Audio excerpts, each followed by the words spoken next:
भारत के एक छोटे से गांव रामपुर में एक गरीब खानदान रहता था। उस खानदान के सरबराह का नाम रमेश था। वो एक मेहनती मजदूर था जो रोज सुबह शहर जाकर मजदूरी करता और शाम को थका हारा घर वापस आता था। रमेश की बीवी का नाम सीता था। सीता बहुत साबिर और मेहनती औरत थी। वो घर का सारा काम करती, बच्चों का ख्याल रखती और कभी कभी पड़ोसियों के कपड़े सीकर थोड़े पैसे भी कमा लेती थी। उनके 2 बच्चे थे। बड़े बेटे का नाम चिंटू और छोटी बेटे का नाम पिंकी था। दोनों बच्चे बहुत मासूम और खुशमिजाज थे, मगर गुर्बत की वजह से उनकी बहुत सी ख्वाहिशें अधूरी रह जाती थी। उनका घर मिट्टी और ईंटों से बना एक छोटा सा कच्चा घर था। छत पर टीन की चादरें थीं। जब बारिश होती तो छत से कहीं कहीं पानी टपकने लगता था। एक दिन सुबह से ही आसमान पर काले बादल छाए हुए थे।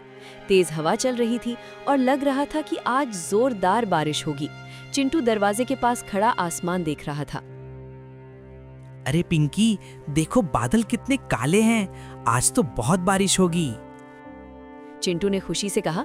पिंकी दौड़कर आई और आसमान की तरफ देखने लगी।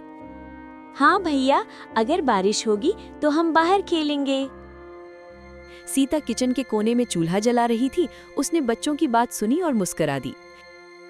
अरे शरारती बच्चों, बारिश में बीमार हो जाओगे, घर के अंदर ही खेलना। इतने में अचानक जोरदार गरज के साथ बारिश शुरू हो गई। आसमान पर बिजली चमकी और फिर मूसलाधार बारिश होने लगी। बच्चे खुशी से तालियां बजाने लगे।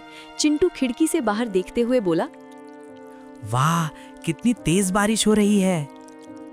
सीता ने बच्चों के लिए सादा सा नाश्ता बनाया, खुश्क रोटी और नमक वाली चाय।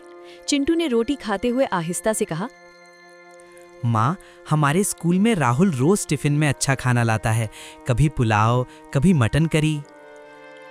पिंकी की आंखें चमक उठी। माँ, मटन करी कैसी होती है?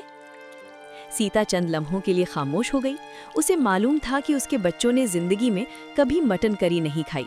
वो आहिस्ता से बोली, बहुत मजेदार होती है बेटा, लेकिन बहुत महंगी भी होती है। बच्चे खामोश हो गए। बारिश की आवाज घर में गूंज रही थी। इसी दौरान दरवाजा खुला और रमेश अंदर आया। वो पूरी तरह भीगा हुआ था। सीता फौरन बोली, अरे, आप इतने भीग गए। रमेश थका हुआ चारपाई पर बैठ गया। चिंटू दौड़कर उसके पास आया। पापा, आज काम मिला? रमेश ने हल्की सी मुस्कुराहट के साथ सर हिलाया। आज बारिश की वजह से काम कम मिला बेटा। बच्चों के चेहरों पर मायूसी आ गई, लेकिन अचानक रमेश ने अपनी जेब से एक छोटा सा प्लास्टिक बैग निकाला। चिंटू हैरान होकर बोला, पापा, इसमें क्या है? रमेश मुस्कुराया। बाजार में मटन सस्ता मिल रहा था, इसलिए थोड़ा सा ले आया। चिंटू और पिंकी की आंखें हैरत से बड़ी हो गईं। सच पापा? पिंकी खुशी से उछल पड़ी। सीता भी हैरान रह गई। उसने थैला खोला तो वाकई उसमें थोड़ा सा मटन था। उसकी आंखों में खुशी के आंसू आ गए। वो आहिस्ता से बोली, आज बच्चों की एक बड़ी ख्वाहिश पूरी हो जाएगी। सीता फौरन किचन में चली गई। उसने प्याज काटे, टमाटर काटे और चूल्हे पर कढ़ाई रख दी। कढ़ाई में तेल गर्म हुआ तो उसने प्याज डाल दिए। जल्द ही पूरे घर में खुशबू फैलने लगी। चिंटू और पिंकी बार बार किचन के पास आकर देखते। माँ, कब बनेगी? सीता हंसकर कहती, बस थोड़ी देर और सब्र करो। रमेश बच्चों को देखकर मुस्कुरा रहा था। उसे खुशी थी कि आज वो अपने बच्चों को खुश कर सकेगा। बारिश मुसलसल हो रही थी। कुछ देर बाद सीता ने मटन कढ़ाई में डाल दिया। मसालों की खुशबू पूरे घर में फैल गई। चिंटू ने खुशी से कहा, माँ, कितनी अच्छी खुशबू आ रही है।